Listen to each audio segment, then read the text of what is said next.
Hello viewers, আসসালামু আলাইকুম। Welcome back to my channel চাঁদ রেসিপি হাউস। আমি আজ আপনাদের মাঝে রুই মাছের একটি রেসিপি নিয়ে হাজির হয়েছি।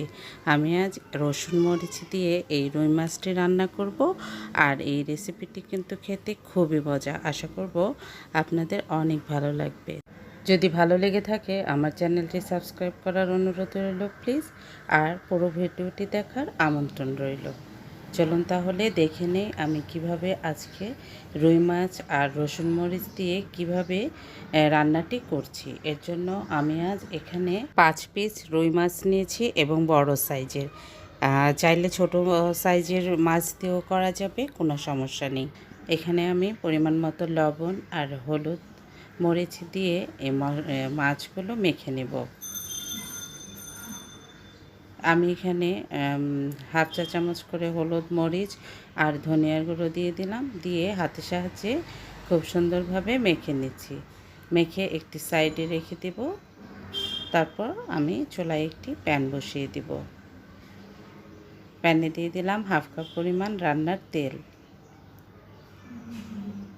এখন আমি এই মাছগুলো খুব সুন্দরভাবে ভেজে নেব। তেলটা গরম হলে আমি আস্তে আস্তে সবগুলো মাছ প্যানের মধ্যে দিয়ে দিচ্ছি।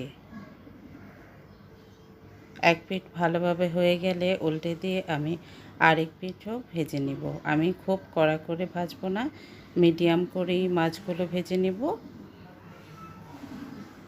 খুব সুন্দরভাবে আস্তে আস্তে মাছগুলো উল্টে নিতে হবে। সাইজগুলো বড়, তাই ভেঙে যাওয়ার ভয় আছে। মাছগুলো ভাজা হয়ে গেলে আমি মাছগুলো একটি পাত্রে তুলে নিচ্ছি। সবগুলো মাছ তোলা হয়ে গেলে আমি এই তেলের মধ্যেই রান্নাটি করে নিব। আপনাদের কাছে যদি তেল আরও দেওয়ার প্রয়োজন মনে হয় তাহলে দিয়ে নেবেন, কিন্তু আমি অল্প তেলেই রান্নাটি করব। আসলে বেশি তেল খাওয়া ভালো না, তাই আমি অল্প তেলে রান্নাটি করে নিচ্ছি। আমি দুটি শুকনো মরিচ দিয়ে দিয়েছি আর দিয়ে দিলাম 1.5 কাপের মতো পেঁয়াজ কুচি। পেঁয়াজ কুচিটা দিয়ে খুব সুন্দরভাবে নেড়ে চেড়ে নিচ্ছি। কিছুক্ষণ নেড়ে চেড়ে নেওয়ার পর এর মধ্যে দিয়ে দিব রসুন কুচি 2 টেবিল চামচ পরিমাণ। রসুন কুচিটা দিয়ে আমি একটু সুন্দরভাবে নেড়ে চেড়ে নিচ্ছি। কিছুক্ষণ নেড়ে চেড়ে নেওয়ার পর এর মধ্যে দিয়ে দিব হাফ কাপের মতো পেঁয়াজ বাটা। পেঁয়াজটা আমি ব্লেন্ডারে ব্লেন্ড করে নিয়েছি।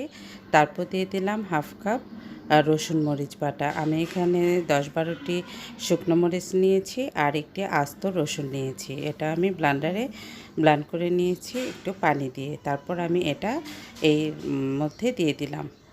এখন এই পেঁয়াজ বাটা আর রসুন মরিচ বাটা দিয়ে খুব সুন্দরভাবে নেড়ে চেড়ে নিলাম। আর কিছু মশলা দিয়ে দিচ্ছি। হাফ চা চামচ হলুদের গুঁড়ো, হাফ চা চামচ লাল মরিচের গুঁড়ো, হাফ চা চামচ ধনিয়ার গুঁড়ো আর স্বাদ অনুযায়ী লবণ দিয়ে মশলাটা খুব ভালোভাবে কষিয়ে নিতে হবে। যেহেতু কাঁচা পেঁয়াজ আছে, আবার এখানে রসুন মরিচটা আছে, তাই খুব ভালোভাবে কষিয়ে নিতে হবে। এমনভাবে কষাতে হবে যাতে এটা থেকে একটা সুন্দর ঘ্রাণ বের হয়। অনেকক্ষণ কষিয়ে নেওয়ার পর আমি এর মধ্যে দিয়ে দিলাম পানি দিয়ে দিলাম প্রায় 1.5 কাপের মতো। পানিটা দিয়ে খুব সুন্দরভাবে নেড়ে চেড়ে নিচ্ছি। এই পানিটা যখন বলক চলে আসবে তখন আমি এর মধ্যে মাছগুলো দিয়ে দিব। তাই পানিটা দেওয়ার পর সুন্দরভাবে একটু বলক আনিয়ে নিচ্ছি। এই তো বলক চলে আসছে। এখন আমি ভেজে রাখা মাছগুলো এর মধ্যে দিয়ে দিলাম। সবগুলো মাছ আমি একসাথে দিয়ে দিয়েছি। তারপরে একটু নেড়ে চেড়ে দিলাম। যদি সম্ভব হয় একটু উল্টিয়ে দেওয়ার চেষ্টা করবেন। আমি একটু উল্টিয়ে দিয়েছিলাম। আর যদি উল্টিয়ে দেওয়া সম্ভব না হয় তাহলে কোনো সমস্যা নেই। অনেক সময় উল্টাতে গেলে মাছ ভেঙে যায়, তাই আমি এটা বলছি। তবে উল্টিয়ে দিলে মশলাগুলো মাছের গায়ে একটু ভালোভাবে লাগবে। খুব সাবধানে মাছগুলো উল্টিয়ে নিলাম, এতে করে মশলাগুলো মাছের গায়ে খুব সুন্দরভাবে লাগবে।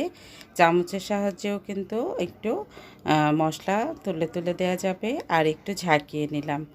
ব্যাস, রান্নাটা শেষ হয়ে গিয়েছে। এখন দিয়ে দিব কিছু কাঁচামরিচ। এখানে কিন্তু যথেষ্ট ঝাল দেয়া হয়েছে। যেহেতু শুকনো মরিচ আমি ব্লেন্ড করে দিয়েছি, তাই কাঁচামরিচ খুব বেশি দেয়া লাগবে না, আমি কয়েকটি কাঁচামরিচ দিয়েছি আর দিয়ে দিলাম কিছু ধনেপাতা কুচি। রান্নাটা এখন শেষ প্রায়, চুলাটা বন্ধ করে দিলেও হবে। আমি কিন্তু চুলাটা এখনই বন্ধ করে দিব। আর ধনেপাতাগুলো একটু নেড়ে চেড়ে মিশিয়ে দিচ্ছি মশলার সাথে। দেখতেই পাচ্ছেন রান্নাটা কিন্তু দারুণ হয়েছে আর খেতেও কিন্তু অনেক মজা। আপনারা কিন্তু বাসায় অবশ্যই এটি তৈরি করে খাবেন। ৫ মিনিট একটু ঢাকনা দিয়ে ঢেকে রেখে দিয়েছিলাম, তারপর পরিবেশন পাত্রে তুলে নিয়েছি।